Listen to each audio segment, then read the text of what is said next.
ನಮಸ್ಕಾರ ವೀಕ್ಷಕರೇ, welcome back to my channel. ಇವತ್ತಿನ ವಿಡಿಯೋವಿನಲ್ಲಿ ನಾನು ನಿಮ್ಮ ಹತ್ರ ಕ್ಯಾಂಡಲ್ ವ್ಯಾಕ್ಸ್ ರೀಡಿಂಗ್ ಮಾಡ್ತಾ ಬರ್ತೀನಿ. ಸೊ ಈ ವ್ಯಕ್ತಿಯನ್ನು ಮನಸ್ಸಿನಲ್ಲಿಟ್ಕೊಳ್ಳಿ. ನಿಮಗೆ ಈ ವಿಡಿಯೋ ತಲುಪಿದೆ ಅಂದರೆ ಅಫ್ಕೋರ್ಸ್ ಇಲ್ಲಿ ಏನು ನಾನು ಹೇಳ್ತಿದ್ದೀನಿ, ಮೆಸೇಜಸ್ ಏನಿದೆ ಇದೆಲ್ಲ ಕೂಡ ನೀವು ಮನಸ್ಸಿನಲ್ಲಿಟ್ಕೊಂಡಿರುವಂಥ ವ್ಯಕ್ತಿಯ ವಿಷಯವಾಗಿ ಆಗಿರುತ್ತೆ. ಸೊ ಕ್ಯಾಂಡಲ್ ವ್ಯಾಕ್ಸ್ ರೀಡಿಂಗ್ ಮಾಡ್ತೀನಿ, ಅದಾದ ನಂತರ ಟ್ಯಾರೋ ರೀಡಿಂಗ್ ಎರಡನ್ನೂ ಮಾಡ್ತಾ ಹೋಗ್ತೀನಿ. ಪ್ರೆಸೆಂಟ್ ಕರೆಂಟ್ ಎನರ್ಜೀಸ್ ಏನಾಗಿದೆ, ಈ ವ್ಯಕ್ತಿ ನಿಮ್ಮ ವಿಷಯವಾಗಿ ಏನು ಯೋಚನೆ ಮಾಡ್ತಾ ಇದ್ದಾರೆ, ಅವ್ರ ಮನಸ್ಸಿನಲ್ಲಿ ನಿಮ್ಮ ಬಗ್ಗೆ ಏನಿದೆ, ಅವರ ಯೋಚನೆ ನಿಮ್ಮ ವಿಷಯವಾಗಿ ಏನಿದೆ ಅಂತ ಹೇಳ್ತಾ ಬರ್ತೀನಿ. ಚಾನಲ್ನ ಸಬ್ಸ್ಕ್ರೈಬ್ ಮಾಡ್ಕೊಳ್ಳಿಲ್ಲ ಅಂದರೆ ದಯವಿಟ್ಟು ಸಬ್ಸ್ಕ್ರೈಬ್ ಮಾಡಿ. ಹಾಗೂ ನಿಮಗೇನಾದರೂ individual counselling, tarot reading session ಬೇಕಿದೆ ಅಂದರೆ ಡಿಸ್ಕ್ರಿಪ್ಷನಲ್ಲಿ ಕೊಟ್ಟಿರುವ ನಂಬರ್ಗೆ ಕಾಲ್ ಮಾಡಿ ಅಪಾಯಿಂಟ್ಮೆಂಟ್ನ ಪಡಿಬೇಕಾಗುತ್ತೆ. ಒಂದು ಫೋನ್ ಮುಖಾಂತರನಾದ್ರು ತೊಗೋಬೋದು ಅಥವಾ ನೀವು ಆಫೀಸ್ಗೆ ಬಂದು ಪಡಿಬಹುದು. ನಿಮ್ಗೆ ಯಾವುದು ಅನುಕೂಲ ಅನಿಸುತ್ತೆ ನೀವು ಮಾಡಬಹುದು.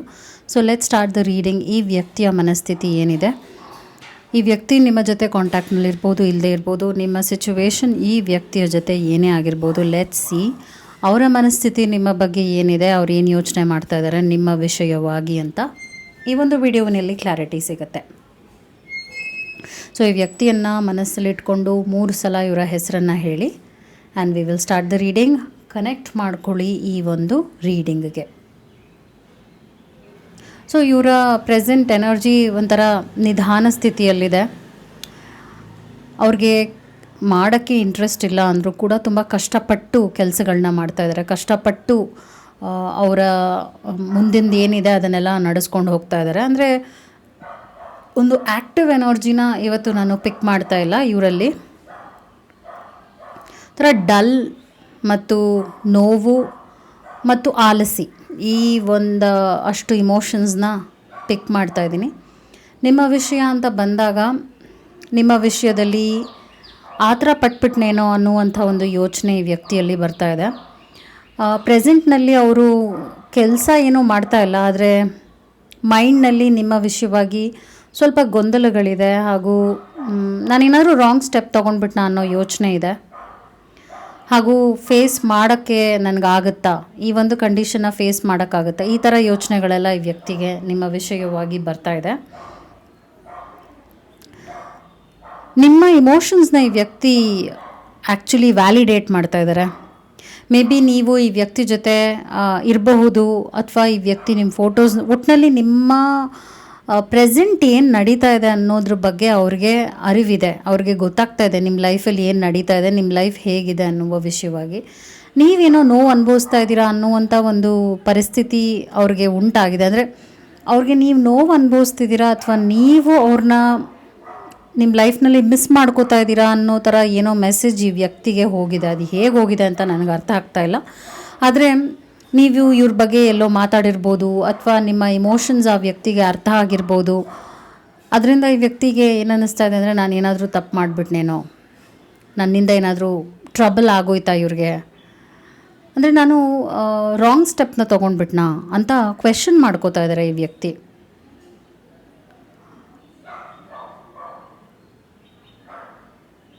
ಮತ್ತು ಇನ್ನೇನು ಪಿಕ್ ಮಾಡ್ತಾ ಇದ್ದೀನಿ ಅಂದರೆ, ನಾನು ಇವತ್ತಿನ ರೀಡಿಂಗ್ನಲ್ಲಿ ಈ ವ್ಯಕ್ತಿಗೆ ಏನು ಅನ್ನಿಸ್ತಾ ಇದೆ ಅಂದರೆ, ನಿಮ್ಮ ವಿಚಾರ ಅಂತ ಬಂದಾಗ ನಿಮ್ಮ ಮನಸ್ಸು ತುಂಬಾ ಶುದ್ಧವಾಗಿದೆ. ಅಂದರೆ ನೀವೇನು ಕೆಟ್ಟ ಉದ್ದೇಶ ಇಟ್ಕೊಂಡು ಅವ್ರಿಗೇನೂ ಮಾಡೇ ಇಲ್ಲ ಅನ್ನೋದ್ರ ಬಗ್ಗೆ ಇವ್ರಿಗೆ ಗೊತ್ತಿದೆ. ನೀವೇನು ಅವರಿಂದ ಎಕ್ಸ್ಪೆಕ್ಟ್ ಮಾಡಿರಲಿಲ್ಲ, ಅಂದರೆ ನೀವೇನನ್ನು ಅವರಲ್ಲಿ ಚೇಸ್ ಮಾಡಿರಲಿಲ್ಲ, ಅಥವಾ ಹೀಗೆ ಇರಬೇಕು ಹಾಗೇ ಇರಬೇಕು ಅಂತ ಡಿಮಾಂಡ್ ಮಾಡಿರಲಿಲ್ಲ. ನಿಮ್ಮ ಕಡೆಯಿಂದ ಅವ್ರಿಗೆ ಯಾವುದೇ ರೀತಿಯಾದ ರಿಸ್ಟ್ರಿಕ್ಷನ್ಸ್ ಬಂದಿರಲಿಲ್ಲ. ಸೊ ನಿಮ್ಮ ವ್ಯಾಲ್ಯೂ ಇವ್ರಿಗೆ ಅರ್ಥ ಆಗ್ತಾ ಇದೆ. ಅದರಿಂದ ಅವ್ರಿಗೇನು ಅನ್ನಿಸ್ತಾ ಇದೆ, ನಾನೇನಾದರೂ ತುಂಬ ನೋವು ಉಂಟು ಮಾಡಿಬಿಟ್ನಾ. ಈಗ ಒಬ್ಬರು ಏನೋ ಒಂದು ರಾಂಗ್ ಸ್ಟೆಪ್ ತೊಗೊಂಡಾದ ನಂತರ ಅವ್ರು ಯೋಚನೆ ಮಾಡ್ತಾರೆ, ಅಯ್ಯೋ ಇದು ನಾನು ಮಾಡಿದ್ದು ಸರಿನಾ ಇಲ್ವಾ, ಇದು ನಾನು ಮಾಡಬಾರ್ದಾಗಿತ್ತೇನೋ, ಆ ಥರ ಓವರ್ ಥಿಂಕಿಂಗಿಗೆ ಒಂದು ರಾಂಗ್ ಸ್ಟೆಪ್ ತೊಗೊಂಡಾದ್ಮೇಲೆ ದೇ ಸ್ಟಾರ್ಟ್ ಥಿಂಕಿಂಗ್, ನಾನು ಇದು ಮಾಡಬಾರ್ದಾಗಿತ್ತಲ್ವಾ.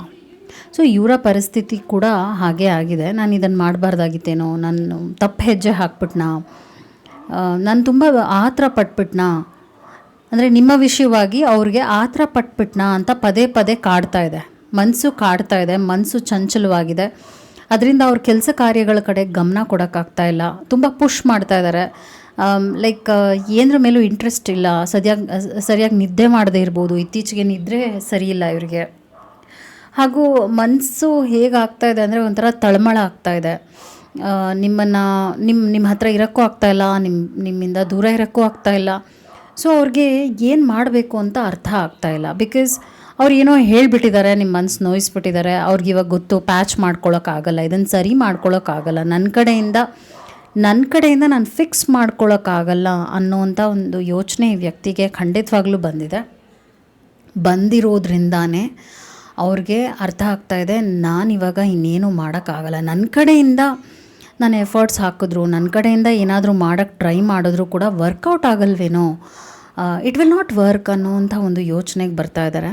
ಸೊ ಬೇಸಿಕ್ಲಿ ಇವ್ರಿಗೆ ಏನು ಅನ್ನಿಸ್ತಾ ಇದೆ ಅಂದರೆ, ನಾನು ಇನ್ನೇನು ಆ್ಯಕ್ಷನ್ ತೊಗೊಂಡ್ರು ಮುಂದೆ, ನಾನು ಯಾವುದೇ ರೀತಿಯಾದ ಸ್ಟೆಪ್ ತೊಗೊಂಡ್ರು, ನಾನು ಏನಾದ್ರು ಟ್ರೈ ಮಾಡಿದ್ರೂ ಕೂಡ ಅದನ್ನು ಆಕ್ಸೆಪ್ಟ್ ಮಾಡ್ಕೊಳ್ಳೋ ಕಂಡೀಷನಲ್ಲಿ ನೀವಿರಲ್ವೇನೋ, ಅಂದರೆ ನಿಮ್ಮ ಬಗ್ಗೆನೂ ನಿಮ್ಮ ದೃಷ್ಟಿಕೋನವನ್ನು ಅವರು ಗ್ರಹಿಸ್ತಾ ಇದ್ದಾರೆ ಅಂತ ಹೇಳ್ಬೋದು. ನಿಮ್ಮ ಎನರ್ಜಿನ ಅವರು ಪಿಕ್ ಮಾಡ್ತಾ ಇದ್ದಾರೆ, ನಿಮ್ಮ ಮನಸ್ಥಿತಿನ ಅರ್ಥ ಮಾಡ್ಕೋತಾ ಇದ್ದಾರೆ. ಆ್ಯಕ್ಚುಲಿ ನೀವು ಖುಷಿಯಾಗಿಲ್ಲ, ಓಕೆ, ನೀವು ಒಂದು ನೋವಲ್ಲೇ ಇದ್ದೀರಾ. ಆ ನೋವನ್ನು ಕೂಡ ಇವರು ಇವಾಗ ಸೆನ್ಸ್ ಮಾಡುವಂಥದ್ದನ್ನು ನಾನು ಪಿಕ್ ಮಾಡ್ತಾ ಇದ್ದೀನಿ ಇವತ್ತಿನ ರೀಡಿಂಗ್ನಲ್ಲಿ, ಸ್ಪೆಷಲಿ ಕ್ಯಾಂಡಲ್ ವ್ಯಾಕ್ಸ್ನಲ್ಲಿ. ನಿಮ್ಮ ನೋವನ್ನು ಅವರು ಅರ್ಥ ಮಾಡ್ಕೋತಾ ಇದ್ದಾರೆ, ಸ್ಪಂದಿಸ್ತಾ ಇದ್ದಾರೆ, ನಿಮ್ಮ ನೋವಿಗೆ ಅವರು ಸ್ಪಂದಿಸ್ತಾ ಇದ್ದಾರೆ ಅಂತ ಬರ್ತಾ ಇದೆ. ಸೊ ಏನೋ ಒಂದು ತಪ್ಪು ಹೆಜ್ಜೆ ಹಾಕ್ಬಿಟ್ಟೆ ಅನ್ನುವಂಥ ಒಂದು ನೋವು ಕಾಡ್ತಾ ಇದೆ. ಇದನ್ನು ನಾನು ರೀಡಿಂಗ್ನಲ್ಲಿ ಪಿಕ್ ಮಾಡ್ತಾ ಇದ್ದೀನಿ. ಒಂಥರ ಇಕ್ಕಟ್ಟಿನ ಪರಿಸ್ಥಿತಿಗೆ ಸಿಕ್ಕಾಕೊಂಡ್ಬಿಟ್ನಲ್ಲ ಅಂತ ಯೋಚನೆ ಮಾಡ್ತಾ ಇದ್ದಾರೆ. ನಿಮ್ಮ ಒಳ್ಳೆ ಮನಸ್ಸನ್ನ ಅರ್ಥ ಮಾಡ್ಕೊಳ್ಳಿಲ್ವೇನೋ ಅಂತ ಕೂಡ ಯೋಚನೆ ಮಾಡ್ತಾ ಇದ್ದಾರೆ. ನೀವೇನೇನು ಒಳ್ಳೇದು ಮಾಡಿದ್ದೀರಾ, ನೀವು ಯಾವ ರೀತಿಯಾದ ಒಂದು ಎನರ್ಜಿ, ಪಾಸಿಟಿವ್ ಎನರ್ಜಿನ ಈ ವ್ಯಕ್ತಿಗೆ ಪಾಸ್ ಮಾಡಿದ್ದೀರಾ, ಇದ್ರ ಬಗ್ಗೆ ಎಲ್ಲ ಅವರು ಲೈಕ್ ಫೀಲ್ ಗುಡ್ ಫ್ಯಾಕ್ಟರ್ನ ತರ್ತಾ ಇದ್ದಾರೆ. ಅದನ್ನೆಲ್ಲ ಅವ್ರು ಮಿಸ್ ಮಾಡ್ಕೋತಾ ಇದ್ದಾರೆ. ನೀವು ಅವರು ಕಳೆದಂಥ ಪಾಸಿಟಿವ್ ಕ್ಷಣಗಳ ಬಗ್ಗೆ ಅವ್ರು ಯೋಚನೆ ಮಾಡ್ತಾ ಇದ್ದಾರೆ. ಪಾಸ್ಟ್ನಲ್ಲಿ ನೀವು ಅವರು ಇದ್ದ ಗಳಿಗೆಗಳ ಬಗ್ಗೆ ಯೋಚನೆ ಮಾಡ್ತಾ ಇದ್ದಾರೆ. ಸೊ ಅವರು ಒಂಥರ ಅವ್ರಿಗೆ ಅರ್ಥ ಆಗ್ತಾ ಇದೆ, ಕೈ ಮೀರಿ ಹೋಗ್ಬಿಟ್ಟಿದೆ ಕೆಲವು ವಿಷಯಗಳು, ಅವರ ನಡುವೆ ಆಗಿರುವಂಥದ್ದು ಕೈ ಮೀರಿ ಹೋಗಿದೆ. ಕೈ ಮೀರಿ ಹೋಗಿರೋದ್ರಿಂದನೇ ಅವ್ರಿಗೇನು ಅನ್ನಿಸ್ತಾ ಇದೆ ಅಂದರೆ, ಐ ಕಾಂಟ್ ಡೂ ಎನಿಥಿಂಗ್, ನನ್ನ ಕೈಲಿ ಇನ್ನೇನೂ ಮಾಡೋಕ್ಕಾಗಲ್ಲ ಅನ್ನುವಂಥ ಒಂದು ನೆಗೆಟಿವ್ ಥಾಟ್ ಪ್ರೋಸೆಸ್ನಲ್ಲೂ ಇವರು ನರಳುತ್ತಾ ಇದ್ದಾರೆ ಅಂತ ಹೇಳ್ಬೋದು. ಬಿಕಾಸ್ ಈ ವ್ಯಕ್ತಿಗೆ ನಿಮ್ಮನ್ನು ಫೇಸ್ ಮಾಡೋಕ್ಕೆ ಆಗ್ತಾ ಇಲ್ಲ. This person is feeling ashamed ಅಂತ ಹೇಳ್ಬೋದು. ಅಶೇಮ್ಡ್ ಎನರ್ಜಿನ ಪಿಕ್ ಮಾಡ್ತಾ ಇದ್ದೀನಿ ಇವತ್ತು. ಹಾಗೂ ಒಂಥರ ಡಿಪ್ರೆಸ್ಡ್ ಎನರ್ಜಿನ ಪಿಕ್ ಮಾಡ್ತಾಯಿದ್ದೀನಿ. ನಿಮ್ಮ ನೋವನ್ನು ಅರ್ಥ ಮಾಡ್ಕೊಂಡ್ಬಿಟ್ಟಿದ್ದಾರೆ ಇವಾಗ ಅವರು. ನಿಮ್ಮ ಒಳ್ಳೆತನಕ್ಕೆ ಬೆಲೆ ಕೊಡಲಿಲ್ವಲ್ಲ ಅನ್ನುವಂಥ ಒಂದು ವಿಚಾರಕ್ಕೂ ಹೋಗ್ಬಿಟ್ಟಿದ್ದಾರೆ. ಅವರ ಮನಸ್ಸು ಹೇಗಿದೆ ಅಂದರೆ ಅವರನ್ನು ಚುಚ್ತಾ ಇದೆ, ಪ್ರೆಸೆಂಟ್ನಲ್ಲಿ ಅವರನ್ನು ಚುಚ್ತಾ ಇದೆ. ಹಾಗೂ ಏನು ಕೆಲಸನೂ ಮಾಡೋಕ್ಕೆ ಆಗ್ತಾ ಇಲ್ಲ. ಬಿಕಾಸ್ ಆಫ್ ದ್ಯಾಟ್ ಅವ್ರ ಮೈಂಡ್ ಫ್ರೀ ಆಗಿಲ್ಲ ಅಂತ ಹೇಳ್ತಾ ಇದ್ದೀನಿ. ಅವ್ರ ಮೈಂಡ್ ತುಂಬಾ ಓವರ್ ಥಿಂಕಿಂಗ್ ಅಂತೂ ಖಂಡಿತವಾಗ್ಲೂ ಮಾಡ್ತಾ ಇದೆ. ನಿಮ್ಮ ವಿಚಾರವಾಗಂತೂ ಅವ್ರಿಗೆ ಆ್ಯಕ್ಷನ್ ತೊಗೊಳಕ್ಕೆ ಆಗದೇ ಇರೋಷ್ಟು ಧೈರ್ಯ ಇಲ್ಲ ಇವ್ರಿಗೆ. ಈ ವ್ಯಕ್ತಿಗೆ ಏನಾಗುತ್ತೆ ಅಂದರೆ, ಮಾಡೋಕ್ಕಾಗಲ್ಲ ಅನ್ನೋವಂಥದ್ದನ್ನ ಬೇಗ ತೊಗೊಂಡ್ಬಿಡ್ತಾರೆ. ಈಗ ನೀವು ನೋಡ್ಬೋದು ಕ್ಯಾಂಡಲ್ ಬರ್ನ್ ಹೆಂಗಾಗ್ತಾ ಇದೆ ಅಂತ, ತುಂಬಾ ನಿಧಾನ ಸ್ಥಿತಿಲಿ ಬರ್ನ್ ಆಗ್ತಾ ಇದೆ. ಎನರ್ಜಿ ಇಲ್ಲದೆ ಇರೋ ಥರ ಇದೆ. ಇವತ್ತು ರೀಡಿಂಗ್ ಹೆಂಗಿದೆ ಅಂದರೆ, ಎನರ್ಜಿನೇ ನಾನು ಪಿಕ್ ಮಾಡ್ತಾ ಇಲ್ಲ ಚೆನ್ನಾಗಿ. You can see the flame also ತುಂಬ ಲೋ ಫ್ಲೇಮಲ್ಲಿದೆ. ಸೊ ಅವ್ರ ಬಗ್ಗೆ ನಂಬಿಕೆ ಇಲ್ಲ, ಅವ್ರಿಗೆ ವಿಶ್ವಾಸ ಇಲ್ಲ. ಮತ್ತು ಜನ ನನ್ನನ್ನು ಇಷ್ಟಪಡಲ್ವೇನೋ ಅನ್ನುವಂಥ ಇವ್ರಿಗೆ ಕೀಳರಿಮೆ ತುಂಬ ಇದೆ. ಕಾನ್ಫಿಡೆನ್ಸ್ ಕಮ್ಮಿ ಇದೆ ಈ ವ್ಯಕ್ತಿಗೆ. ಆ ಕಾನ್ಫಿಡೆನ್ಸ್ ಕಮ್ಮಿ ಇರೋದಕ್ಕೆ ಅವರು ಅನ್ವಾಂಟೆಡ್ ಆಗಿರುವಂಥ ಈಗೋನ್ ತರ್ತಾರೆ. ಹಾಗೂ ಬೇರೆಯವ್ರ ಹತ್ರ ಹೊರಟಾಗಿ ನಡ್ಕೋತಾರೆ, ಬೇರೆಯವ್ರನ್ನ ಈಸಿಯಾಗಿ ನೋವಿಸ್ಬಿಡ್ತಾರೆ. ಈ ಥರದ ಒಂದು ಪ್ರಾಬ್ಲಮ್ ಈ ವ್ಯಕ್ತಿಯಲ್ಲಿದೆ. ಇವತ್ತಿನ ರೀಡಿಂಗ್ನಲ್ಲಿ ನಾನು ಕ್ಯಾಂಡಲ್ ವ್ಯಾಕ್ಸ್ ಇಷ್ಟನ್ನು ಪಿಕ್ ಮಾಡಿದ್ದೀನಿ. So let's continue. ನಾನು ಟ್ಯಾರೋ ಮುಖಾಂತರವಾಗೂ ಚೆಕ್ ಮಾಡ್ತೀನಿ ಈ ಒಂದು ರಿಲೇಷನ್ಶಿಪ್ನಲ್ಲಿ ಯಾವ ರೀತಿಯಾದ ಬದಲಾವಣೆನ ನೀವು ಎಕ್ಸ್ಪೆಕ್ಟ್ ಮಾಡ್ಬೋದು, ಏನಾಗಬಹುದು, ವಾಟ್ ಕ್ಯಾನ್ ಹ್ಯಾಪನ್, ಯಾವ ರೀತಿಯಾದ ಎಕ್ಸ್ಪೆಕ್ಟೇಷನ್ಸ್ನ ನೀವು ಇಟ್ಕೋಬಹುದು ಈ ರಿಲೇಷನ್ಶಿಪ್ ಕುರಿತಾಗಿ ಅಂತ ನೋಡೋಣ. ವಾಟ್ ಯು ಕ್ಯಾನ್ ಎಕ್ಸ್ಪೆಕ್ಟ್ ಅಂತ. So let's see.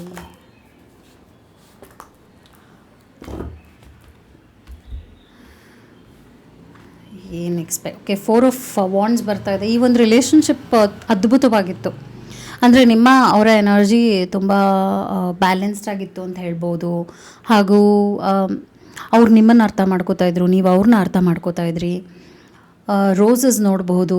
ಒಳ್ಳೆಯ ಘಟನೆಗಳು ನಿಮ್ಮ ಅವರ ನಡುವೆ ಆಗಿದೆ. ಅಂದರೆ ಇನಿಷಿಯಲಿ ಇತ್ತಲ್ಲ ಆ ಒಂದು ಅಟ್ರ್ಯಾಕ್ಷನ್, ನೀವು ಅವರು ಭೇಟಿಯಾದ ಕ್ಷಣಗಳು ಇನಿಷಿಯಲ್ ಅಂದಾಗ ಫಸ್ಟ್ ಸ್ಟೇಜ್ ಏನಿತ್ತು ಅದು ಅದ್ಭುತವಾಗಿತ್ತು ಅಂತ ಹೇಳ್ತಾ ಇದ್ದೀನಿ. ಅದಾದ ನಂತರ ನಾನು ಏನು ಪಿಕ್ ಮಾಡ್ತಾಯಿದ್ದೀನಿ, 9 ಆಫ್ ಟೀ ಕಪ್ಸ್ ಬರ್ತಾಯಿದೆ. ಈ ವ್ಯಕ್ತಿ ಏನು ಅಂದರೆ ಸ್ವಾರ್ಥತೆ ಜಾಸ್ತಿ ಇದೆ ಇವರಲ್ಲಿ. ಇವ್ರಿಗೆ ಎಷ್ಟು ನೀವು ಮಾಡಿದ್ರೂ ಅವ್ರಿಗೆ ಸ್ಯಾಟಿಸ್ಫ್ಯಾಕ್ಷನ್ ಇರೋದಿಲ್ಲ. ಓಕೆ, ನೀವು ಏನೇ ಕೊಟ್ಟರು, ನೀವು ಏನೇ ಮಾಡಿದ್ರು ಐ ವಾಂಟ್ ಮೋರ್ ಅಂತಾರೆ. ಆ ಥರದ್ದು ಒಂದು ಆ್ಯಟಿಟ್ಯೂಡ್ ಇವರಲ್ಲಿದೆ. ಹಾಗೂ ಬೇರೆಯವ್ರನ್ನ ತುಂಬ ಗ್ರ್ಯಾಂಟೆಡಾಗಿ ತೊಗೊಂಡ್ಬಿಡ್ತಾರೆ, ಬೇರೆಯವ್ರನ್ನ ಕೀಳಾಗಿ ನೋಡ್ತಾರೆ ಈ ವ್ಯಕ್ತಿ. ನಾನು ಅನ್ನೋ ಅಹಂಭಾವನೆ ಜಾಸ್ತಿ ಇದೆ ಈ ವ್ಯಕ್ತಿಯಲ್ಲಿ. ಡೆತ್ ಬರ್ತಿರೋದ್ರಿಂದ ನಿಮ್ಮ ಅವರ ರಿಲೇಷನ್ಶಿಪ್ ಎಂಡ್ ಆಗಿದೆ ಅಂತಲೇ ಸ್ಟ್ರಾಂಗ್ ಆಗಿ ಬರ್ತಾಯಿದೆ. ಯಾಕೆಂದರೆ ಈ ವ್ಯಕ್ತಿಗೆ ನಾನು ಇನ್ನೇನು ಮಾಡೋಕ್ಕಾಗಲ್ವಲ್ಲ ಅಂತ ಚಿಂತೆ ಕಾಡ್ತಿರೋದ್ರಿಂದ ನಿಮ್ಮ ಅವರ ರಿಲೇಷನ್ಶಿಪ್ ಈಗ ಒಂದು ಎಂಡಿಂಗಿಗೂ ಬಂದಿರಬಹುದು. ಅಂದರೆ ನೀವಿಬ್ಬರು ಮಾತಾಡದೇ ಇರ್ಬೋದು, ಒಂದೊಳ್ಳೆ ಗುಡ್ ಟರ್ಮ್ಸ್ನಲ್ಲಿ ಇಲ್ಲದೆ ಇರ್ಬೋದು. ಆ ಥರದ್ದು ನಾನು ಪಿಕ್ ಮಾಡ್ತಾಯಿದ್ದೀನಿ. ನಾನು ಆಗಲೇ ಹೇಳಿದಾಗೆ ಅವರು ಈಗ ಒಡೆದೋಗಿರುತ್ತೆ ಒಂದು ವಿಚಾರ, ಮನಸ್ಸು ಒಡೆದೋಗಿದೆ. ಈಗ ಗಾಜು ಒಡೆದೋದಾಗ ಅದನ್ನ ನಾವು ಸರಿ ಮಾಡೋಕ್ಕಾಗಲ್ಲ, ಮನಸ್ಸು ಒಡೆದೋದಾಗ ಮೊದಲು ಹಾಗೆ ಮಾಡೋಕ್ಕಾಗಲ್ಲ. ಸೊ ಅವ್ರಿಗೆ ಗೊತ್ತಾಗ್ಬಿಟ್ಟಿದೆ ನಾನು ಇದನ್ನು ಸರಿ ಮಾಡೋಕ್ಕಾಗಲ್ಲ, ಯಾಕಂದರೆ ನಾನು ಅಷ್ಟು ಹರ್ಟ್ ಮಾಡಿಬಿಟ್ಟಿದ್ದೀನಿ ಅಂತ ಈ ವ್ಯಕ್ತಿಗೆ ಗೊತ್ತಿದೆ. ಮತ್ತು ಇವ್ರು ಯಾವುದೇ ರೀತಿಯಾದ ಆ್ಯಕ್ಷನ್ ಇನ್ನು 4 ವಾರ ಏನೂ ತೊಗೊಳ್ಳಲ್ಲ. ಅವ್ರ ಕಡೆಯಿಂದ ಯಾವುದೇ ರೀತಿಯಾದ ಆ್ಯಕ್ಷನ್ ನಾನು ನೋಡ್ತಾ ಇಲ್ಲ ಈ ರಿಲೇಷನ್ಶಿಪ್ ವಿಚಾರವಾಗಿ. ಔಟ್ಕಮ್ ಏನು ಬರ್ತಾಯಿದೆ, ನೈಟ್ ಆಫ್ ಕಪ್ಸ್ ಬರ್ತಾಯಿದೆ. ಅವರು ಕಾಂಟ್ಯಾಕ್ಟ್ ಮಾಡ್ತಾರೆ, ಆದರೆ ಒಂದು ಫ್ರೆಂಡ್ಶಿಪ್ ಮುಖಾಂತರವಾಗಿ ನಿಮ್ಮನ್ನು ಕಾಂಟ್ಯಾಕ್ಟ್ ಮಾಡ್ಬೋದು, ಒಂದೊಳ್ಳೆ ಸ್ನೇಹವನ್ನು ಬೆಳೆಸ್ಕೋಬೋದಲ್ಲ ಅನ್ನುವ ಒಂದು ವಿಚಾರವಾಗಿ ಒಂದು ಸ್ವಲ್ಪ ರೀಚ್ ಔಟ್ ಆಗ್ತಾರೆ, ಟ್ರೈ ಮಾಡ್ತಾರೆ ಮಾತಾಡೋಕ್ಕೆ. ನಿಮ್ಮ ಮನಸ್ಸನ್ನ ತಿಳಿ ಮಾಡೋಕ್ಕೆ ಟ್ರೈ ಮಾಡ್ಬೋದು, ನಿಮ್ಮ ಮನಸ್ಸನ್ನ ಹಗುರ ಮಾಡೋಕ್ಕೆ ಟ್ರೈ ಮಾಡ್ಬೋದು. ಅವ್ರ ಕಡೆಯಿಂದ ಸ್ವಲ್ಪ ಲೈಕ್ ಚೇಂಜಸ್ನ ನೋಡ್ತಾ ಇದ್ದೀನಿ. ಆಫ್ಟರ್ 4 ವೀಕ್ಸ್ ನಾನು ನೋಡ್ತಾ ಇರುವಂಥದ್ದು ಅದು ರೀಡಿಂಗ್ ಆಗಿತ್ತು ಟ್ಯಾರೋನಲ್ಲಿ. ನಿಮಗೆ ರೊಮ್ಯಾನ್ಸ್ ಏಂಜಲ್ಸ್ ಅಂದರೆ ಈ ರಿಲೇಷನ್ಶಿಪ್ ವಿಷಯವಾಗಿ ಯಾವ ರೀತಿಯಾದ ಅಡ್ವೈಸ್ ಬರ್ತಾ ಇದೆ ಅಂತ ಕೂಡ ಚೆಕ್ ಮಾಡಿ ಹೇಳ್ತೀನಿ. ಇನ್ನು ಏನು ಅಡ್ವೈಸ್ ಬರಲಿದೆ, what else you should know, ಈ ರಿಲೇಷನ್ಶಿಪ್ ಕುರಿತಾಗಿ ಇನ್ನು ಏನೇನು ತಿಳ್ಕೊಳ್ಳುವಂಥದ್ದಿದೆ, ನಿಮ್ಮ ಕಡೆಯಿಂದ ಏನು ಸರಿ ಮಾಡ್ಕೋಬಹುದು ಅಂತ ನೋಡೋಣ. Love may come with sacrifices, evaluate what you are willing to give up. Sacrifice ಬರ್ತಿರೋದ್ರಿಂದ ನೀವು ಒಂದಷ್ಟು ವಿಷಯವನ್ನು ಕಳ್ಕೋಬೇಕಾಗತ್ತೆ. ಈ ರಿಲೇಷನ್ಶಿಪ್ನ ಪಡ್ಕೋಬೇಕು ಅಂದಾಗ ನಿಮ್ಮ ಕಡೆಯಿಂದ ಲೈಕ್ ಒಂದಷ್ಟು ಬಿಟ್ಕೊಡ್ಬೇಕಾಗತ್ತೆ, ಒಂದಷ್ಟು ವಿಷಯಗಳನ್ನ ಬಿಟ್ಕೊಡ್ಬೇಕಾಗತ್ತೆ, ತುಂಬ ಅಡ್ಜಸ್ಟ್ ಮಾಡ್ಕೋಬೇಕಾಗತ್ತೆ, ತುಂಬ ಕಾಂಪ್ರಮೈಸ್ ಮಾಡ್ಕೋಬೇಕಾಗತ್ತೆ. ಅದು ಬರ್ತಾ ಇದೆ ಮೆಸೇಜ್. ಅದಾದ ನಂತರ ಬ್ಯಾಗೇಜ್ ಬರ್ತಾ ಇದೆ. Emotional baggage can way down relationships, unpack it. ನೀವು ಒಂದಷ್ಟು ನೋವನ್ನು ಹೊತ್ತು ಮುಂದೆ ಹೋಗ್ತಾ ಇದ್ದೀರಾ, ಅವರು ಒಂದಷ್ಟು ನೋವನ್ನು ಹೊತ್ತು ಮುಂದೆ ಹೋಗ್ತಾ ಇದ್ದಾರೆ. ಯಾವಾಗ ನೆಗೆಟಿವಿಟಿ ಇರುತ್ತೆ ರಿಲೇಷನ್ಶಿಪ್, ಅದು ಹಾಳು ಮಾಡ್ತಾ ಹೋಗುತ್ತೆ, ನಿಮ್ಮ ಅವರ ಮೆಂಟಲ್ ಸ್ಟೇಟಸ್ನ ಹಾಳು ಮಾಡ್ತಾ ಹೋಗುತ್ತೆ. ಅದೇ ಇವಾಗ ಪರಿಸ್ಥಿತಿ ಆಗಿರೋದು. ನೀವು ಅವರು ಒಂದು ಒಳ್ಳೆ ಪಾಸಿಟಿವ್ ಮೈಂಡ್ಸೆಟ್ಗೆ ಫಸ್ಟ್ ಬರಬೇಕಾಗತ್ತೆ. ಸೆಟ್ಲಿಂಗ್ ಅಂತ ಕಾರ್ಡ್ ಬರ್ತಾ ಇದೆ. Avoid settling for less than you deserve in love. ನಿಮಗೆ ನೀವು ಯಾವುದಕ್ಕೂ ಸೆಟ್ಲ್ ಆಗೋ ಅವಶ್ಯಕತೆ ಇಲ್ಲ, ಕಮ್ಮಿಗೆ ಸೆಟ್ಲ್ ಆಗಬೇಡಿ. You deserve more, you are more ಅಂತ ಬರ್ತಾ ಇದೆ ನಿಮಗೆ. ಲಾಸ್ಟ್ ಮೆಸೇಜ್ ಆ್ಯಂಟಿಸಿಪೇಷನ್ ಬರ್ತಾ ಇದೆ. Embrace the sweet anticipation of love's arrival in your life. It's coming. ನಿಮ್ಮ ಲೈಫ್ನಲ್ಲಿ ಪ್ರೀತಿ ಬರುತ್ತೆ, ನಿಮ್ಮ ಲೈಫ್ನಲ್ಲಿ ಒಳ್ಳೆಯ ವಿಷಯ ನಡೆಯುತ್ತೆ ಅನ್ನುವಂಥ ಒಂದು ವಿಶ್ವಾಸದ ವಿಚಾರ ಈ ಒಂದು ರೀಡಿಂಗ್ನಲ್ಲಿ ನಾನು ನೋಡ್ತಾ ಇದ್ದೀನಿ. ಈ ರಿಲೇಷನ್ಶಿಪ್ ವರ್ಕೌಟ್ ಆಗಲಿಲ್ಲ ಅಂದರೂ ನಿಮಗೆ ಒಂದು ಒಳ್ಳೆಯ ಪ್ರೀತಿ ಸಿಗುತ್ತೆ ಅನ್ನುವಂಥ ಒಂದು ಭರವಸೆಯ ಕಾರ್ಡ್ ಇದಾಗಿದೆ. ಒಳ್ಳೆಯದಾಗತ್ತೆ. ಈ ವ್ಯಕ್ತಿ ಚೇಂಜ್ ಆಗ್ಬೋದು, ಬಟ್ ನಾನು ಅವ್ರು ಸ್ಟ್ರಾಂಗಾಗಿ ಒಂದು ರಿಲೇಷನ್ಶಿಪ್ನ ಬಿಲ್ಡ್ ಮಾಡ್ತಾರೆ ಅಂತ ಪಿಕ್ ಮಾಡೋಕ್ಕೆ ಆಗ್ತಾ ಇಲ್ಲ ರೀಡಿಂಗಲ್ಲಿ. ಬಟ್ ನಿಮಗೆ ಒಳ್ಳೆಯದಾಗತ್ತೆ, ಅಂದರೆ ಪ್ರೀತಿ ನಿಮಗೆ ಸಿಗತ್ತೆ. ಯು ಡಿಸರ್ವ್ ಲವ್ ಅಂತ ಬರ್ತಾಯಿದೆ, ಆಯಿತಾ? ನಿಮಗೆ ಸಿಗತ್ತೆ ಅಂತ ಬರ್ತಾಯಿದೆ. ಈಗ ನಾನು ಯೂನಿವರ್ಸಿಂದ ಗೈಡೆನ್ಸ್ ಏನಿದೆ, ನಿಮಗೆ ಯೂನಿವರ್ಸಿಂದ ಮೆಸೇಜಸ್ ಏನಿದೆ ಅಂತ ಚೆಕ್ ಮಾಡಿ ಹೇಳ್ತೀನಿ. ಚಾನಲ್ನ ಸಬ್ಸ್ಕ್ರೈಬ್ ಮಾಡಲಿಲ್ಲ ಅಂದರೆ ದಯವಿಟ್ಟು ಸಬ್ಸ್ಕ್ರೈಬ್ ಮಾಡಿ. ಹಾಗೂ ನಿಮಗೇನಾದರೂ individual counselling, tarot reading session ಬೇಕಿದೆ ಅಂದರೆ ಡಿಸ್ಕ್ರಿಪ್ಷನಲ್ಲಿ ಕೊಟ್ಟಿರೋ ನಂಬರ್ಗೆ ಕಾಲ್ ಮಾಡಿ ಅಪಾಯಿಂಟ್ಮೆಂಟ್ನ ಪಡಿಬೇಕಾಗುತ್ತೆ. ಒಂದು ಫೋನ್ ಮುಖಾಂತರನಾದ್ರೂ ತೊಗೋಬೋದು, ಅಥವಾ ನೀವು ಆಫೀಸ್ಗಾದರೂ ಬಂದು ಪಡಿಬೋದು. ಫಸ್ಟ್ ಮೆಸೇಜ್ ರೆಡ್ ಗಾರ್ಡನ್ ಬರ್ತಾ ಇದೆ. ಈಗ ನಿಮ್ಮ ಲೈಫ್ನ ಈ ಥರ ಒಂದು ರೆಡ್ ಗಾರ್ಡನ್ ಮಾಡ್ಕೋಬೇಕಾಗುತ್ತೆ. ಹೇಗೆ ನಿಮ್ಮನ್ನು ನೀವು ಪ್ರಯಾರಿಟೈಸ್ ಮಾಡಿ, ನಿಮ್ಗೇನು ಇಷ್ಟ ಇದೆ ನೀವು ಅದನ್ನು ಮಾಡಿ. ಚೆನ್ನಾಗಿ ಡ್ರೆಸ್ ಮಾಡ್ಕೊಳ್ಳಿ, ಚೆನ್ನಾಗಿ ನಿಮ್ಮ ಬ್ಯೂಟಿ ಬಗ್ಗೆ ಕಾಳಜಿ ಕೊಡಿ, ಮತ್ತು ನಿದ್ರೆ ಚೆನ್ನಾಗಿ ಮಾಡಿ, ಆಹಾರನ ಸರಿಯಾಗಿ ಸೇವನೆ ಮಾಡಿ. ಈ ಥರದ್ದೆಲ್ಲ ರೆಗ್ಯುಲರಾಗಿ ಮಾಡಿ. ಟೇಕ್ ಕೇರ್ ಮಾಡ್ಕೊಳ್ಳಿ. ನಿಮ್ಮ ಲೈಫ್ನ ಒಂದು ಗಾರ್ಡನ್ ಆಗಿ ಮಾಡಿ. ಈಗ ಒಂದು ಗಾರ್ಡನ್ ಮಾಡಬೇಕು ಅಂದರೆ ಅದಕ್ಕೆ ಎಫರ್ಟ್ಸ್ ಹಾಕಬೇಕು. ಸೊ ನಿಮ್ಮ ಕಡೆಗೆ ನೀವು ಎಫರ್ಟ್ಸ್ ಹಾಕಿ ಅಂತ ಮೆಸೇಜ್ ಬರ್ತಾ ಇದೆ. ಸೆಕೆಂಡ್ ಮೆಸೇಜ್ ಏನು ಬರ್ತಾ ಇದೆ, ಮೂನ್ ಡ್ಯಾನ್ಸ್ ಬರ್ತಿರೋದ್ರಿಂದ ಇವಾಗ ಲೈಫ್ ಸ್ವಲ್ಪ ಇಂಬ್ಯಾಲೆನ್ಸ್ ಆಗಿದೆ, ಈಸಿ ಆಗಿಲ್ಲ ನಿಮಗೆ. ಸ್ವಲ್ಪ ಪ್ರಾಬ್ಲಮ್ಸ್ ಬರ್ಬೋದು, ಆದರೂ ಕೂಡ ಅದನ್ನೆಲ್ಲ ನೀವು ಎದುರಿಸ್ಕೊಂಡು ಮುಂದೆ ಹೋಗಬೇಕಾ ಅಂದರೆ ಲೈಕ್ ಈ ಥರ ಚಾಲೆಂಜಿಂಗ್ ಸಿಚುವೇಶನ್ ಬಂದರೂ ನಿಮ್ಮ ಲೈಫಲ್ಲಿ ನೀವು ಗಿವ್ ಅಪ್ ಮಾಡದೆ ಮುಂದೆ ಹೋಗಬೇಕಾಗತ್ತೆ, ಅಲ್ಲೇ ಇರಬೇಡಿ. You have to move forward, ನೀವು ವಾಕ್ ಮಾಡಲೇಬೇಕು ಅಂತ ಬರ್ತಾ ಇದೆ. ನೆಕ್ಸ್ಟ್ ಮೆಸೇಜ್ ಏನು ಬರ್ತಾ ಇದೆ, my home is my castle ಅಂತ ಬರ್ತಾ ಇದೆ. ಈಗ ಒಂದೇನಾಗುತ್ತೆ ಅಂದರೆ ನಿಮ್ಮ ಮನೆ ಒಂದೊಂದು ಸಲ ಒಂದು ಹೀಲಿಂಗ್ ಸ್ಪೇಸ್ ಆಗೋಗುತ್ತೆ. ನೀವು ಮನೇಲೇ ಇರಿ ಅಂತ ಹೇಳ್ತಾ ಇಲ್ಲ, ಮನೇಲಿ ಸ್ವಲ್ಪ ಬದಲಾವಣೆ ತನ್ನಿ, ಮನೇನ ಸ್ವಲ್ಪ ಸ್ವಚ್ಛವಾಗಿಟ್ಕೊಳ್ಳಿ, ಮನೇನ ನಿಮಗೆ ಹೇಗೆ ಬೇಕೋ ಹಾಗೆ ಚೇಂಜಸ್ ಮಾಡ್ಕೊಳ್ಳಿ, ಬೇಡದೇ ಇರೋ ವಸ್ತುಗಳನ್ನ ದಯವಿಟ್ಟು ಬಿಸಾಕಿ, ನಿಮಗೆ ಉಪಯೋಗ ಆಗುವಂಥದ್ದನ್ನ ಯೂಸ್ ಮಾಡ್ಕೊಳ್ಳಿ. ಈಗ ಏನೋ ತೊಗೊಂಡಿರ್ತೀನ ಅದನ್ನ ಯೂಸ್ ಮಾಡ್ತಾ ಇರಲ್ಲ, ಹಾಗೆ ನಿಮ್ಮ ಮನೇನೇ ನಿಮಗೆ ಒಂದು ಹೀಲಿಂಗ್ ಸ್ಪೇಸ್ ಆಗಿದೆ, ಅದೇ ಒಂದು ಒಳ್ಳೆಯ ಎನರ್ಜಿನ ಪಡೆದಿದೆ. ಅಲ್ಲೇ ನೀವು ಆದಷ್ಟು ಟೈಮ್ ಸ್ಪೆಂಡ್ ಮಾಡಿ, ಸ್ವಲ್ಪ ದಿನ, ಯಾವಾಗಲೂ ಅಲ್ಲ, ಸ್ವಲ್ಪ ದಿನ ಮನೇಲೂ ಇರೋದ್ರಲ್ಲಿ ತಪ್ಪಿಲ್ಲ, ಸ್ವಲ್ಪ ಹೀಲ್ ಆಗಿ ಅಂತ ಬರ್ತಾ ಇದೆ. ಅದಾದ ನಂತರ ಲಾಸ್ಟ್ ಮೆಸೇಜ್ ಏನು ಬರ್ತಾ ಇದೆ ಅಂದರೆ ಸೀಕ್ರೆಟ್ಸ್ ಬರ್ತಾ ಇದೆ. ಈ ರಿಲೇಷನ್ಶಿಪ್ನಲ್ಲಿ ಕೆಲವು ಸೀಕ್ರೆಟ್ಸ್ ಇದೆ, ಅದನ್ನ ನೀವು ತಿಳ್ಕೊಂಡ್ರೆ ನಿಮ್ಮ ಮನಸ್ಸಿನ ಒಡೆದೋಗುತ್ತೆ ಅಂತ ಬರ್ತಾ ಇದೆ. ಅಂದರೆ ನೀವಿನ್ನೂ ಈ ವ್ಯಕ್ತಿ ಬಗ್ಗೆ ತಿಳ್ಕೊಳ್ಳುವಂಥದ್ದು ಬಹಳಷ್ಟು ಇದೆ, ಅದನ್ನ ನೀವಿನ್ನೂ ತಿಳ್ಕೊಂಡ್ಬಿಟ್ರೆ ನಿಮ್ಮ ಮನಸ್ಸಿನ ಒಡೆದೋಗುತ್ತೆ ಅಂತ ಬರ್ತಾ ಇದೆ. ಯಾಕಂದರೆ ಇಲ್ಲಿ ಒಂದಷ್ಟು ವಿಚಾರಗಳು ನಿಮಗೆ ಗೊತ್ತಿಲ್ಲದೆ ಇರೋದು ಡೀಪರ್ ಲೆವೆಲಲ್ಲಿ ಇದೆ ಆ ವ್ಯಕ್ತಿ ಬಗ್ಗೆ ನಾನು ಹೇಳ್ತಿರುವಂಥದ್ದು. ಸೊ ಇವಾಗ ನಿಮಗೆ ನೋವಾಗ್ತಿರ್ಬೋದು, ಇದು ವರ್ಕೌಟ್ ಆಗ್ತಾ ಇಲ್ವಲ್ಲ ಅಂತ. ಆದರೆ ವರ್ಕೌಟ್ ಆಗದೇ ಇರೋದಕ್ಕೂ ಇದೆಲ್ಲ ರೀಸನ್ ಇದೆ. ಬಿಕಾಸ್ ಈ ವ್ಯಕ್ತಿ ರಿಲೇಷನ್ಶಿಪ್ಗೆ ರೆಡಿ ಇಲ್ಲದೆ ಇರ್ಬೋದು, ಈ ವ್ಯಕ್ತಿಗೇನೋ ಪ್ರಾಬ್ಲಮ್ ಇರ್ಬೋದು, ಅದು ನಮಗೆ ಬೇಡದೇ ಇರುವಂಥ ವಿಷಯ. ಆದರೆ ನಿಮಗೆ ಇದು ಒಂದು ಇಕ್ಕಟ್ಟಿನ ಪರಿಸ್ಥಿತಿ ಆಗಿದೆ, ಈ ರಿಲೇಷನ್ಶಿಪ್ ನಿಮ್ಮನ್ನ ಕುಗ್ಗಿಸ್ತಾ ಇದೆ. So you have to move forward ಅಂತಲೇ ಮೆಸೇಜ್ ಬರ್ತಾ ಇದೆ. Hope it help, take care and thank you so much.